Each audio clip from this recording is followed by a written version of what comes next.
Welcome to think like UPSC. We are now proceeding with bureaucracy. हमने इससे पहले authority कर लिया है एंड इससे पहले like verstehen theory and all we have done and we have even done ideal types as well as we have finished your value neutrality and casual pluralism and methodology. We have done all these. Only last topic, this bureaucracy is left, and today we will be covering 1 PYQ related to all these topics. जितने भी include कर सकती हूँ मैं, I'll try to include it. So let's now proceed with this. And PYQ attach करने से पहले ना, स्टार्ट करने से पहले I'll mention a timeline so that आपके लिए आसान हो जाएगा कि हम किस तरह से PYQ करेंगे, कहाँ से। अगर किसी बच्चे ने like at the end of the day he has to revise the PYQ, so वो वहाँ से सिर्फ PYQ देख सकता है, ठीक है। So now let's proceed. Bureaucracy what is basically, यहाँ पे वेबर की कुछ थ्योरीज हैं जो ब्यूरोक्रेसी से related, he will work on this.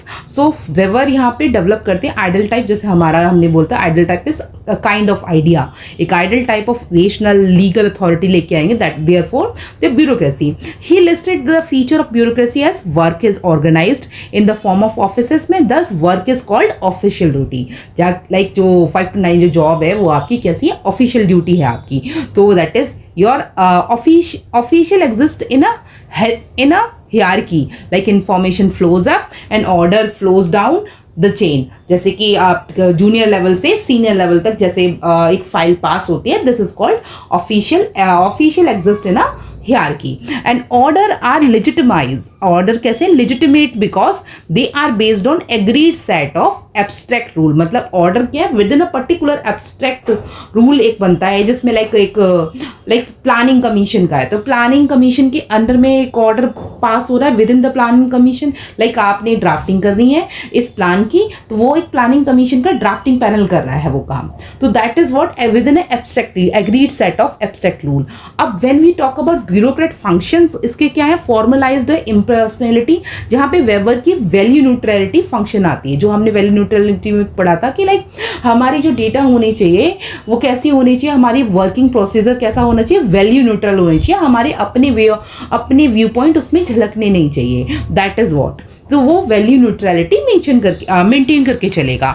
Recruitment is on the basis of technical competence, जहाँ पे rational reward are in place, like जैसे AI and machine learning, sales के डिपार्टमेंट देखो, जो अच्छे से जिसकी ज़्यादा अच्छी सेल होती है तो he get a more incentive in all. तो इस तरह से technical competence in the rational rewards are in place when we got increment and all. So clear demarcation of a personal and the professional competencies होती है। Work in bureaucracy जो है वो constitute कैसे करता है, फुल टाइम करियर है। एक ब्यूरोक्रेसी क्या है, एक kind of full time career. Like आप सभी लोग यूपीएससी एस्पायरेंट्स हो, तो सभी को क्या बनना है, IAS बनना है, तो that is you are also going to be a part of a bureaucracy, जहाँ पे ये आपका फुल टाइम करियर होगा, तो दैट इज ऑल। तो Weber pointed out that bureaucracy in an industrial society is the most efficient way है। एक industrial society में ब्यूरोक्रेसी क्या है, एक most essential way of achieving a large scale goal है, जहाँ पे एफिशिएंट क्यों, because of the technical recruitment and rational rule है। बिकॉज यहाँ पे क्या है, सबसे बड़ी चीज क्या है, टेक्निकल रिक्रूटमेंट है, दूसरा क्या है, रेशनल रूल्स हैं। वेबर आगे पॉइंट करेंगे कि the limitation, like there are a certain limitation of a bureaucracy। पहली चीज, due to being rule bound, हम क्या है, रूल बाउंड होते हैं ना, हम रूल से हटके काम नहीं कर सकते। We are like any of the officer who is posted, he has to work as per the constitution, as per the rule laid down by the ruling authorities, तो या फिर as per the set of the rules. तो उस तरह से तो bureaucracy में become insensitive to the public needs. तो पब्लिक की जो नीड्स है उससे ब्यूरोक्रेसी क्या है, majority time we have seen insensitive होती है। दस बिकॉज हम बोलते कानून सिर्फ क्या वो देखता है, एविडेंस देखता है, तो एविडेंस है हमारी अंदर वे ऑफ थिंकिंग, हम मॉरल कंसेंसन और उनको नहीं उनको ओवर रूल करके हमें एविडेंस पे फोकस करके जज को भी जजमेंट सुनानी होती है उसी के बेसिस पे। Because once a person is unable to provide evidence, definitely उसका केस कैसा होता है, वीक हो जाता है जनरली। एंड ऐसा हमारी कंट्री में काफ़ी सारे केसेस में आपको देखने को मिलता है। लाइक बहुत सारी चीज़ों में आप देखोगे आगे लाइफ में बहुत सारी चीज़ें होती रहती हैं। तो दस should be that subordinated to be an elected political head. Like currently I'm related with us one of the like divorce case है एक रिसेंट का, उसमें क्या है लाइक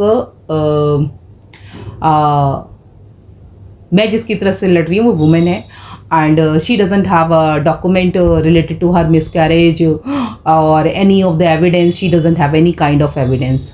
मेरा केस मतलब पहले से ही कमज़ोर है बिकॉज द अपोनेंट जो है वो खुद भी वकील है, जो उसका हस्बैंड है वो भी वकील है एंड मैं वो लड़की की तरफ से अपीयर हो रही हूँ और लड़की की तरफ से I don't have any kind of evidence.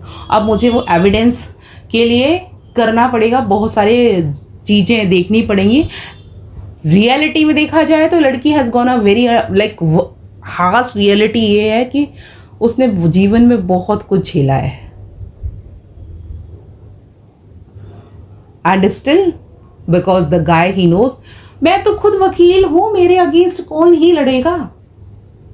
तो वो जो चीज़ है ना, ये नॉर्मली आपको वकीलों में बहुत दिखेगा, specially a person who is a lawyer, वो ज़्यादातर लॉ का मिसयूज़ करते हुए दिखते हैं। ये फैक्ट है, ये रियलिटी है। वो अपने आप को ना लाइक बाउंड बना, तो इस टाइम पे जनरली इसीलिए बोला जाता है लॉयर को ना, लॉयर जो मेजॉरिटी जो बेवकूफ़ लाइक वो बोल सकते हैं ना कि लाइक लॉयर शादी लॉयर से क्यों नहीं करता, उसको पता है कि लॉयर से शादी करूँगा तो फंस जाऊँगा। आज ज़्यादा लॉयर्स को आप देखोगे दे डोंट पैरी, और जो जेन्यून होते हैं वो उनको कोई फ़र्क नहीं पड़ता किसी प्रोफेशन से हो, पढ़े लिखे से हो। नॉर्मली आधे से ज़्यादा इस तरह की मानसिकता वाले जो लोग होते हैं जो लॉ प्रोफेशन में हैं या फिर किसी दूसरे प्रोफेशन में भी हैं, वो नॉर्मली प्रेफर करते हैं सीधी सादी लड़की। And this girl is very सीधी सादी, like only a simple graduate. तो इसीलिए मैं सिंपल ग्रेजुएशन के अगेंस्ट रहती हूँ। Okay, anyways let's dive back to the topic. हो गई बहुत सारी चीज़ें बातें, आगे आते हैं। Bureaucrats have no initiatives for creativity, always bound by rules, and rules can become ends in themselves rather than means of organizing labor. Bureaucrats हमारे क्या है, status quest है by design, like due to following set of rules one has to follow the set of rules despite knowing that the other person is doing a wrong thing. ठीक है, but वो वहाँ पे उसके under में नहीं आता, like you are posted as a DM somewhere और वो एरिया आपके अंडर में नहीं आती, तो आप डेफिनेटली उस डिस्ट्रिक्ट में आते ही नहीं है, तो आप कैसे एक्शन लोगे? आप दूसरे को बोले वो कुछ कंसर्न ही नहीं लेगा, क्या मतलब है? नींबू उसकी कुछ साठ गांठ हो। Bureaucrats trapped in an iron cage, metaphysical patterns, as they have no personal belief and thus encounter meaninglessness.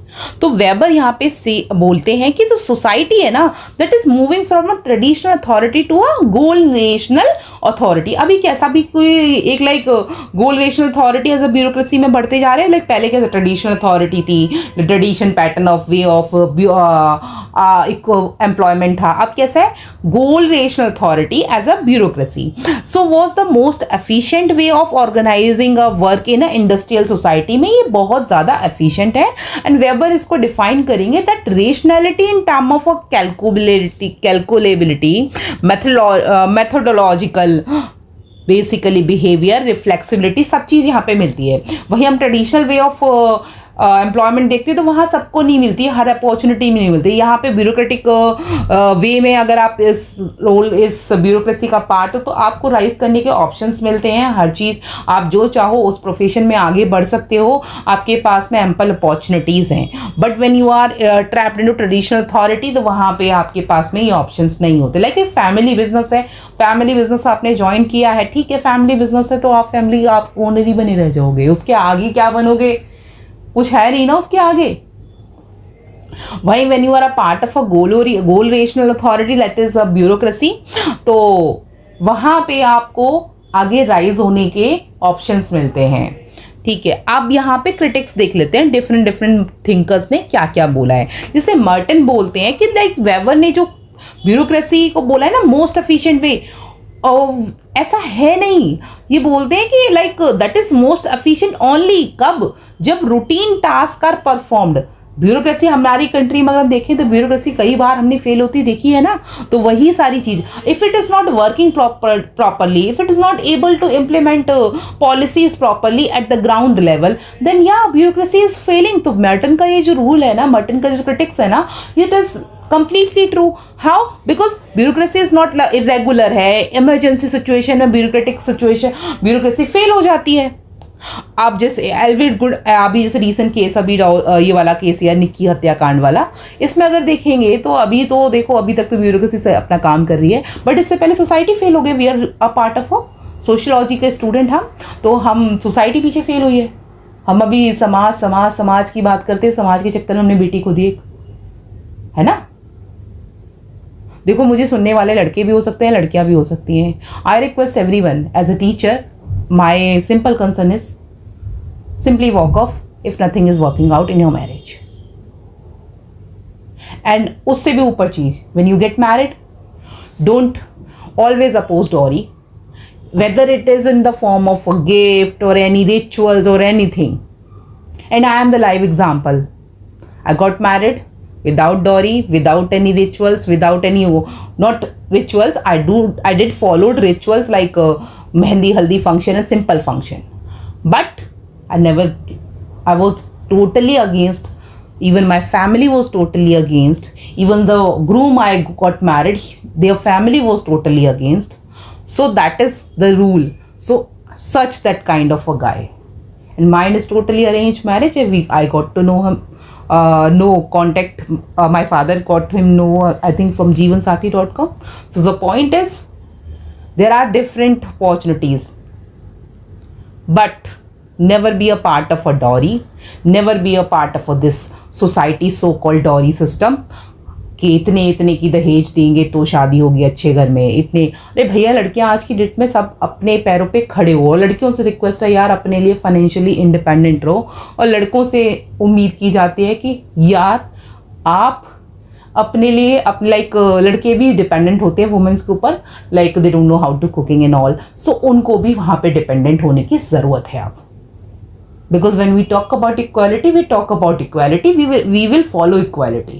Because हम सोशियोलॉजी के स्टूडेंट हैं, हम इक्वालिटी अपने जीवन में भी उतारेंगे, और यही एक तरीका होता है, यही रीज़न होता है आप सब्जेक्ट्स को पढ़ते हो, बुक्स को पढ़ते हो, ये आपको इसी वे से एनलाइटनमेंट करता है। ठीक है, अगला मॉक ब्यूरोक्रेसी, जिसमें impose that above both management या वर्कर्स का एबिलेंट जो टूवर्ड्स है, लाइक फॉलोड लूजली फॉलो किया जा रहा है, interest neither the worker nor the management. ठीक है, अब इसमें जो हमारे आते हैं जर्गन हबर्मस बोलते हैं लाइक लेजिटिमेशन क्राइसिस है as identity crisis that result from loss of confidence in the administrative institution, despite the fact that they still retain legal authority to govern. Weber confused हैं, कैसे legality with the legitimacy, weber को इन्होंने confuse बता दिया, legality and legitimacy का इनको exactly meaning नहीं पता हो रही है, शायद ये confuse हैं। तो that is being told by him. And Alvin Gouldner that study of gypsum plant में बोलते हैं कि like found that formalistic structure जो है आपका did not always increase efficiency, नहीं इंक्रीज करता। Efficiency can be improved by informal structure too. There type of and 3 type of bureaucracy है इसमें, जैसे like mock bureaucracy, representative bureaucracy and punishment center bureaucracy. Like हम बोलते हैं ना, like बच्चों को स्कूलों में पनिशमेंट मिल जाता है, उसकी बेस पे क्या बच्चे आगे परफॉर्मेंस अच्छे करते हैं, तो सेम ब्यूरोक्रेसी में भी इस तरह से इंप्लीमेंट कर सकते हैं। ठीक है, लाइक कैन बी डेट्रीमेंटल है to work as a worker actively look for a loop holes in the rules and the skirt system. ठीक है, अब इसमें रिप्रेजेंटेटिव ब्यूरोक्रेसी में like self imposed by the agreement between the workers and management में fair output and wages में follow करेगा split of both, and any deviation is a punishment punished by a social exclusion due to basis of the bureaucracy in a mutual agreement. Mock bureaucracy की जब हम बात करते हैं, impose from both and both manage, दोनों management के through, like and a worker and ambivalent towards and followed loosely, follow किया जाए interest of neither the worker nor the management is being followed. Looser है, best रहेगा ये आपके लिए। तो मेन क्रिटिक्स जो है वेबरेरियन थ्योरी के, वो सबसे पहला है रॉबर्ट मर्टन करते हैं। मर्टन क्रिटिसाइज करेंगे वेबर को फॉर लीडिंग द डिसफंक्शन, ठीक है। ये स्टार्टिंग हम बोलेंगे डिसफंक्शन, क्योंकि हमने ऊपर क्रिटिक्स नहीं पढ़े हैं सभी के, तो हमारे मेन क्रिटिक्स हैं हमारे वेबर के। तो वेबर के सबसे पहले मर्टन देंगे लाइक डिसफंक्शन है। He argued that strict adherence है to the rule can hamper the very goal और ऑर्गेनाइजेशन। जो हमारी गोल ऑर्गेनाइजेशन को ना स्ट्रिक्ट रूल को फॉलो करते हैं तो वो ना अचीव नहीं कर सकते हैं। लाइक अगर मैं कल आपको बोल दूं कि listen guys, you have to study and within this one room and आपके पास में कुछ नहीं होगा, तो आप कंटिन्यूअसली 8 आवर्स नहीं पढ़ सकते हो एक जगह बैठ के। This is the reality. Whether पता नहीं लोग कैसे बोलते हैं, तो आई जनरली डोंट एग्री। आप 1 घंटे पढ़ोगे, 10 मिनट्स के लिए अगर ब्रेक लोगे तो definitely your efficiency level will be high. तो वो चीज़ होती है एंड ये फॉलो करो, आपका रिजल्ट अच्छा आएगा। फिलिप सेल्जनिक, यहाँ पे सेल्जनिक पॉइंटेड आउट दैट सब units in bureaucracies often develop their own goals. These may conflict with the overall organizational aims. He emphasized the informal dynamics within the administrative system that Weber overlooked. Talcott Parson बोलेंगे that discovered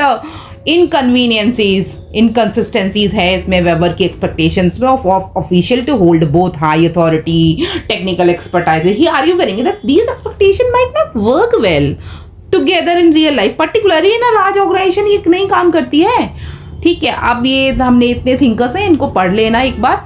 अब हम आते हैं, पहला question हमारा आता है social action पे, पहला टॉपिक है हमारा and we have seen this PYQ 2 attach किए हैं मैंने यहाँ पे, इनका सेम ही आंसर रहेगा। देखो 2015 में सेम क्वेश्चन था, critically examine a Max Weber theory of social action, 20 mark में। देन 2023 में again it was a question, explain Max Weber topology of social action with a suitable example. Answer same, Max Weber define करेंगे like sociology as a study of social action, meaning action to which individual attach subjective meaning and he distinguish it with a mere behavior of focusing on interpretative understanding, that is Verstehen। अब तक याद हो गया होगा ये term.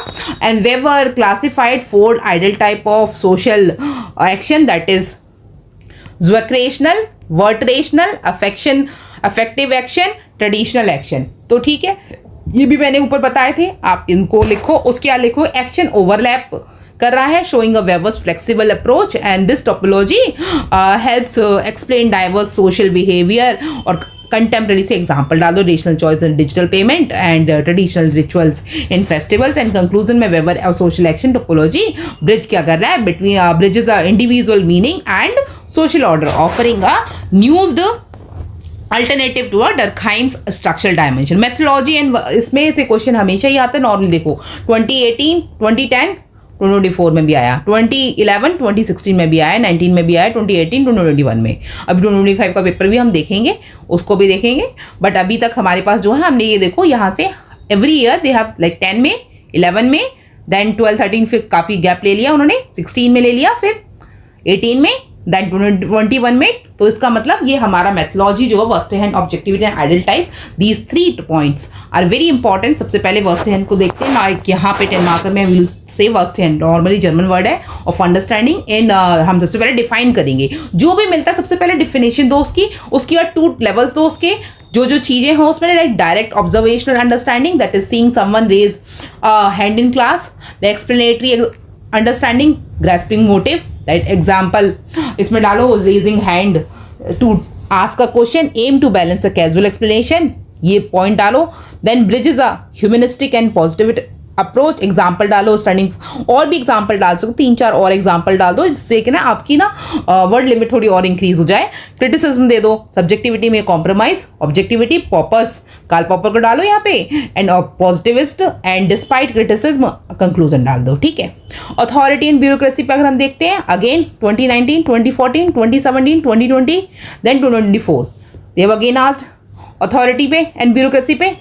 देखते हैं, Max Weber define किया, ब्यूरोक्रेसी मोस्ट रेशनल है, organization in the modern society based on the legal rational authority, ये सबसे अच्छा बताते हैं, इसके ब्यूरोक्रेसी के फीचर बता दो सबसे पहले, वेबरेरियन ब्यूरोक्रेसी।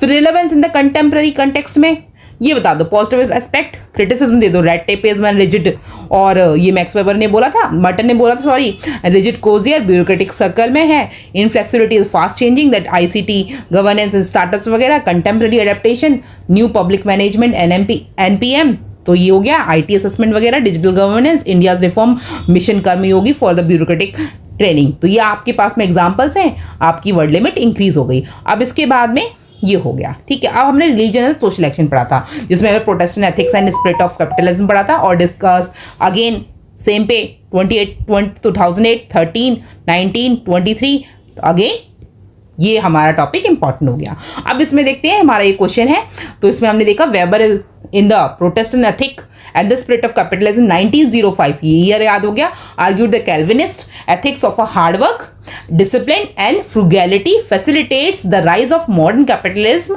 इन द वेस्ट, ठीक है।